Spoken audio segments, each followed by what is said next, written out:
The experiment you'll be taking part in today involves the perception of lengths of lines. As you can see here, I have a number of cards, and on each card there are several lines. Your task is a very simple one. You're to look at the line on the left and determine which of the three lines on the right is equal to it in length. All right, we'll proceed in this order. You'll give your answer. Only one of the people in the group is a real subject, the fifth person with the white T-shirt. The others are confederates of the experimenter and have been told to give wrong answers on some of the trials. The experiment begins uneventfully as subjects give their judgments. 2, 2, 2, 2, 2, 3, 3, 3, 3. But on the third trial, something happens. 2, 2, 2, 2, 2. The subject denies the evidence of his own eyes and yields to group influence. 1. Asch found subjects went along with the group on 37% of the critical trials. But he found through interviews that they went along with the group for different reasons. 1. 1. They must be right. There are 4 of them and 1 of me. 1.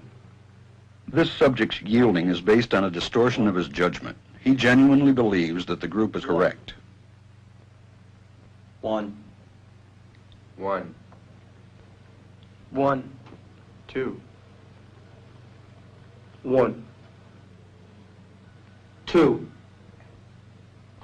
2. 2. I know they're wrong, but why should I make waves? 2. In this case, the subject knows he is right, but goes along to avoid the discomfort of disagreeing with the group. Here, the distortion is at the level of his response. 2. 2. 2. 2. In the previous experiment, the naive subject stood alone against the group. In this variation, Asch gave the naive subject a partner, here seated in the third position, who also gives the correct response. 1. 1, 2, 1. 2. With a partner, yielding drops to only 5% of the critical trials compared to 37% without a partner. Although subjects report warmth and good feeling toward the partner, they typically deny that he played a role in their own independence. The partnership variation shows that much of the power of the group came not merely from its numbers, but from the unanimity of its opposition. When that unanimity is punctured, the group's power is greatly reduced.